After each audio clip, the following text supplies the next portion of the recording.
Hi guys, നമ്മളിന്ന് പഠിക്കാൻ പോകുന്നത് ഫിസിക്സ് ആണ്. നമ്മൾ ഒരു കാര്യം എപ്പോഴും ഓർമ്മയിൽ വെക്കണം. അതായത് energy can neither be created now B destroyed. അതായത് ഒരു എനർജീനെ നമുക്ക് ഉണ്ടാക്കാനും പറ്റില്ല, അതേപോലെ തന്നെ ഡിസ്ട്രോയ് ചെയ്യാനും പറ്റില്ല. പിന്നെന്ത് ചെയ്യാൻ പറ്റും? ഒരു എനർജീനെ നമുക്ക് ഒരു ഫോമിൽ നിന്ന് വേറൊരു ഫോമിലേക്ക് ആക്കാൻ പറ്റും. ഇപ്പം നമ്മളെ ലൈറ്റിൽ എന്താണ് യൂസ് ചെയ്യുന്നത്? ഇലക്ട്രിസിറ്റി യൂസ് ചെയ്യുന്നുണ്ട്. അപ്പോൾ ഇത് ഈ ഇലക്ട്രിസിറ്റി എവിടെ പോയി ചിന്തിക്കും? ഈ ഇലക്ട്രിസിറ്റിയാണ് നമ്മൾ ലൈറ്റ് എനർജി ആയിട്ട് കൺവേർട്ട് ചെയ്യുന്നത്. അതേപോലെ തന്നെ ഇപ്പോൾ ഫാനിൽ നമ്മൾ ഇലക്ട്രിക് എനർജീനെ മെക്കാനിക്കൽ എനർജി ആയിട്ട് കൺവേർട്ട് ചെയ്യുന്നത്. പക്ഷേ ശരിക്കും മെക്കാനിക്കൽ എനർജി ആയിട്ട് കൺവേർട്ട് ചെയ്യുന്ന എന്ന് പറയുന്നത് തെറ്റാണ്. ശരിക്കും പറഞ്ഞു കഴിഞ്ഞാൽ ഈ ഫാനിൽ ഫസ്റ്റ് ഇലക്ട്രിക്കൽ എനർജീനെ മാഗ്നറ്റിക് എനർജി ആയിട്ട് കൺവേർട്ട് ചെയ്തതിന് ശേഷമാണ് ഈ മാഗ്നറ്റിക് എനർജീനെ മെക്കാനിക്കൽ എനർജി ആയിട്ട് കൺവേർട്ട് ചെയ്യുന്നത്. അപ്പം ഉദാഹരണത്തിന് മൊബൈലിൽ ബാറ്ററീസ് ഉണ്ട്. ബാറ്ററീസിൽ എങ്ങനെയാണ് എനർജി സ്റ്റോർ ചെയ്യുന്നത്? കെമിക്കൽ എനർജി ആയിട്ടാണ് സ്റ്റോർ ചെയ്യുന്നത്. അപ്പം വീട്ടിൽ ഉപയോഗിക്കുന്ന ഏകദേശം എല്ലാ ഉപകരണങ്ങളിലും ഇലക്ട്രിസിറ്റി ആവശ്യമുണ്ട്. അതേപോലെ തന്നെ അത് ഒരു ഫോമിൽ നിന്ന് വേറൊരു ഫോമിലേക്ക് കൺവേർട്ട് ചെയ്തിട്ടാണ് ഉപയോഗിക്കുന്നത്. ഇനി ഇലക്ട്രിസിറ്റിനെ കുറിച്ച് പഠിക്കുന്നതിന് മുമ്പ് കുറച്ച് കാര്യങ്ങൾ നമ്മൾ അറിഞ്ഞിരിക്കണം. അതിലൊന്നാണ് വോൾട്ടേജ് ഡിഫറൻസ്. ഈ വോൾട്ടേജ് ഡിഫറൻസ് എന്ന് പറയുന്നത് എന്താണ്? ഒരു പോയിന്റിൽ നിന്ന് വേറൊരു പോയിന്റിലേക്ക് വയർ കണക്ട് ചെയ്ത് കഴിഞ്ഞാൽ കറണ്ട് വരണമെങ്കിൽ അവിടെ ഒരു വോൾട്ടേജ് ഡിഫറൻസ് ഉണ്ടായിരിക്കണം. അപ്പോൾ ഇതെന്താണ് ഈ വോൾട്ടേജ് ഡിഫറൻസ്? പൊട്ടൻഷ്യൽ ഡിഫറൻസ് അല്ലെങ്കിൽ വോൾട്ടേജ് ഡിഫറൻസ്. നമ്മൾ ചിന്തിക്കേണ്ടത് പൊട്ടൻഷ്യൽ ഡിഫറൻസ്.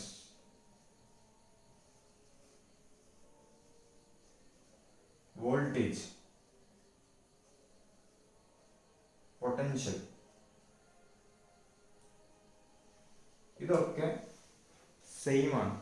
ഇതിൽ ചെറിയ ഡിഫറൻസ് മാത്രമേ ഇത് തമ്മിലുള്ളൂ. പൊട്ടൻഷ്യൽ എന്ന് പറയുന്നത് ഒരു പോയിന്റിൽ നിന്നുള്ള ക്യാരക്ടറിസ്റ്റിക്സ് ആണ്. പൊട്ടൻഷ്യൽ ഡിഫറൻസ് എന്നുള്ളത് രണ്ട് പോയിന്റ് തമ്മിലുള്ള ഒരു പ്രോപ്പർട്ടി അല്ലെങ്കിൽ ക്യാരക്ടറിസ്റ്റിക്സ് ആണ്. അപ്പൊ നമുക്ക് ഫസ്റ്റിൽ എന്ത് ചെയ്യാം? പൊട്ടൻഷ്യലിനെ കുറിച്ച് പഠിക്കാം. പൊട്ടൻഷ്യൽ എന്ന് പറയുന്നത് ഒരു പോയിന്റ്, ആ പോയിന്റിൽ എന്തുണ്ട്? ഒരു ചാർജ് ഉണ്ട്. ആ ചാർജ് കൊണ്ട് എന്തുണ്ടാവും? ഒരു ഇലക്ട്രിക് ഫീൽഡ് ഉണ്ടാവും. ഓക്കെ, ഇതാണ് നമ്മുടെ ഇലക്ട്രിക് ഫീൽഡ്. ഈ ഇലക്ട്രിക് ഫീൽഡിൽ ഈ പോയിന്റിലുള്ള ചാർജിന്റെ പവർ കൊണ്ട് നമുക്ക് ദൂരെയുള്ള ഒരു കൂളോം ചാർജിനെ ഒരു സ്ഥലത്ത് നിന്ന് വേറൊരു സ്ഥലത്തേക്ക് എത്തിക്കാൻ എടുക്കുന്ന വർക്ക് എത്രയാണോ അതാണ് പൊട്ടൻഷ്യൽ. അതേപോലെ തന്നെ വോൾട്ടേജ് എന്താണെന്ന് ചോദിച്ചാലും പൊട്ടൻഷ്യൽ ഡിഫറൻസ് എന്താണെന്ന് ചോദിച്ചാലും സെയിം ആണ്. പൊട്ടൻഷ്യൽ ഇപ്പം ഒരു പോയിന്റിലെ പൊട്ടൻഷ്യലാണ് ഈ പറയുന്നത്. ഇനി വേറൊരു പോയിന്റ് ഉണ്ട്, ആ പോയിന്റിലും ഇതേപോലെ തന്നെ ഒരു പൊട്ടൻഷ്യൽ ഉണ്ടാവും. ഈ പോയിന്റുകൾ തമ്മിലുള്ള പൊട്ടൻഷ്യലിന്റെ ഡിഫറൻസിനെയാണ് പൊട്ടൻഷ്യൽ ഡിഫറൻസ് എന്ന് പറയുന്നത്. ഇനി 1 വോൾട്ട് എന്നുള്ളത് എന്താണ്?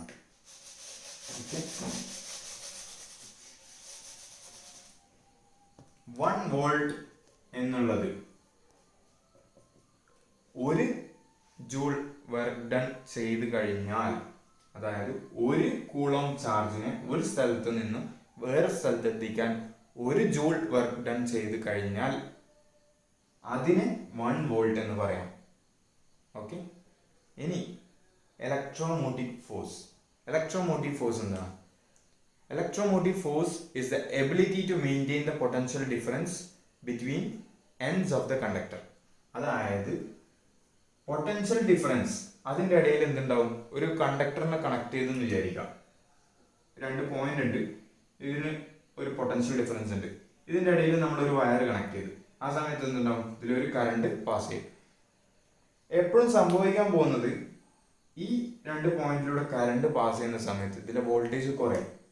ഇലക്ട്രോമോട്ടീവ് ഫോഴ്സ് എന്താണെന്ന് വെച്ച് കഴിഞ്ഞാൽ ഇതിലൂടെ കറണ്ട് പാസ് ചെയ്യുന്ന സമയത്തും ഇതിൽ കൊടുക്കുന്ന വോൾട്ടേജിനെ മെയിൻറ്റെയിൻ ചെയ്യാൻ പറ്റുന്ന എബിലിറ്റിക്കാണ് ഇലക്ട്രോമോട്ടീവ് ഫോഴ്സ് എന്ന് പറയുന്നത്.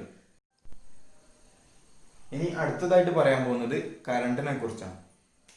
കറണ്ട് എന്താണ്?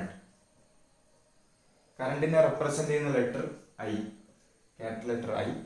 ഇതിന്റെ യൂണിറ്റ് ആംപിയർ. അപ്പം എന്താണ് കറണ്ട്? കറണ്ട് എന്ന് പറയുന്നത് നമുക്കൊരു കണ്ടക്ടർ ഉണ്ട് എന്ന് വിചാരിക്കാം ഇവിടെ. ഓക്കെ, ഇതാണ് നമ്മുടെ കണ്ടക്ടർ.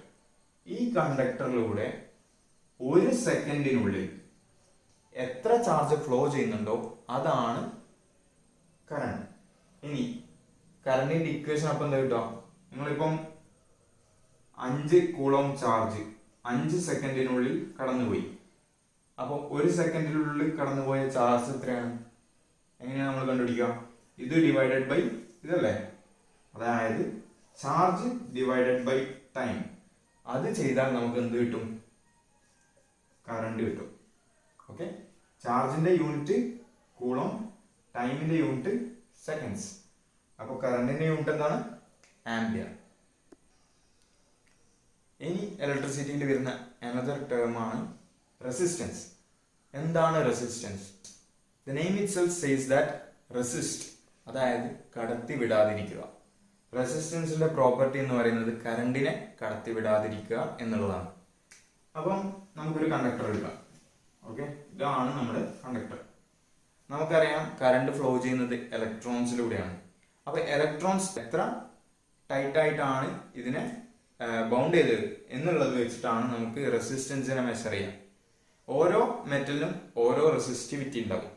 അതനുസരിച്ചിട്ടാണ് നമുക്ക് റെസിസ്റ്റൻസ് കണ്ടെത്താൻ പറ്റുക. ഇനി ഈ കണ്ടക്ടറിലൂടെ ഒരു കറണ്ട് പാസ് ചെയ്യുന്നു എന്ന് വിചാരിക്കുക. ഓക്കെ, ഈ കറണ്ട് ഇതിലൂടെ പാസ് ചെയ്യാതിരിക്കാൻ ഉള്ള ഇതിന്റെ എബിലിറ്റിക്കാണ് റെസിസ്റ്റൻസ് എന്ന് പറയുന്നത്. അപ്പൊ നമ്മളെല്ലാവരും പഠിച്ചിട്ടുണ്ട് ഓംസ് ലോ, 9th പഠിച്ചാണ്.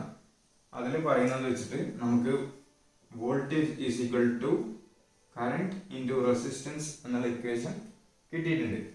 അപ്പൊ ഇതിൽ ആറാണ് റെസിസ്റ്റൻസ്. ഓരോ മെറ്റലിനും അതിന്റെ ഷേപ്പ് അനുസരിച്ച് റെസിസ്റ്റൻസ് മാറാം. പക്ഷെ റെസിസ്റ്റിവിറ്റി എന്നുള്ളത് മാറില്ല. ഒരു മെറ്റീരിയൽ ഇപ്പൊ അലൂമിനിയം ആണെങ്കിൽ അതിന്റെ റെസിസ്റ്റിവിറ്റി കോൺസ്റ്റന്റ് ആണ്, അത് മാറില്ല. എല്ലാ സമയത്തും ഒരേ വാല്യൂ ആയിരിക്കും. ഇപ്പം അയൺ ആണെങ്കിൽ അതിന്റെ റെസിസ്റ്റിവിറ്റി കോൺസ്റ്റന്റ് ആയിരിക്കും, അത് മാറില്ല. അപ്പം ഈ റെസിസ്റ്റിവിറ്റി ഉള്ള ഒരു മെറ്റൽ എടുത്തിട്ട് നമ്മൾ അതിന് ഒരു ക്രോസ് സെക്ഷൻ ഏരിയ എ ഉണ്ട്, ഒരു ലെങ്ത് എൽ ഉണ്ട്. അങ്ങനെയാണെങ്കിൽ ഈ കണ്ടക്ടറിന്റെ റെസിസ്റ്റൻസ് എന്ന് പറയുന്നത് R is equal to rho L by A ആണ്. അതായത് resistance is directly proportional to the length and inversely proportional to the area. അതായത് ലെങ്ത് കൂടുന്ന സമയത്ത് റെസിസ്റ്റൻസ് കൂടും, ലെങ്ത് കുറയുന്ന സമയത്ത് റെസിസ്റ്റൻസ് കുറയും. ഏരിയ കുറഞ്ഞു കഴിഞ്ഞാൽ റെസിസ്റ്റൻസ് കൂടും, ഏരിയ കൂടിക്കഴിഞ്ഞാൽ റെസിസ്റ്റൻസ് കുറയും. ഇതിൽ റോ എന്ന് പറയുന്നതാണ് റെസിസ്റ്റിവിറ്റി. അത് ഓരോ മെറ്റീരിയലിനനുസരിച്ച് കോൺസ്റ്റന്റ് ആയിരിക്കും. മെറ്റീരിയൽ മാറിയാൽ മാത്രമേ റോ മാറുള്ളൂ. പക്ഷെ ഏതൊരു മെറ്റീരിയൽ എടുത്താലും അതിന്റെ ലെങ്ത്തും ഏരിയയും അഡ്ജസ്റ്റ് ചെയ്ത് നമുക്കതിന്റെ റെസിസ്റ്റൻസ് അഡ്ജസ്റ്റ് ചെയ്യാൻ പറ്റുന്നതാണ്. അപ്പൊ നമ്മൾ ബേസിക്സ് ഒക്കെ കവർ ചെയ്തിട്ടുണ്ട്. ഇതിൽ നമ്മൾ പൊട്ടൻഷ്യൽ ഡിഫറൻസ് പഠിച്ചു, വോൾട്ടേജ് പഠിച്ചു, പൊട്ടൻഷ്യൽ പഠിച്ചു, കറണ്ട് പഠിച്ചു, റെസിസ്റ്റൻസ് പഠിച്ചു. ഇതിന്റെ ഒക്കെ ഇക്വേഷൻസും പഠിച്ചിട്ടുണ്ട്. അപ്പൊ നിങ്ങൾക്ക് എല്ലാവർക്കും ഇത് മനസ്സിലായെന്ന് വിചാരിക്കുന്നു. മനസ്സിലായിട്ടില്ലെങ്കിൽ കമന്റ് ബോക്സിൽ കമന്റ് ചെയ്താൽ മതി. ഏത് കാര്യങ്ങളും വ്യക്തമായിട്ട് പറഞ്ഞുതരാം. ഇനി നമുക്ക് അടുത്ത വീഡിയോയിൽ കാണാം.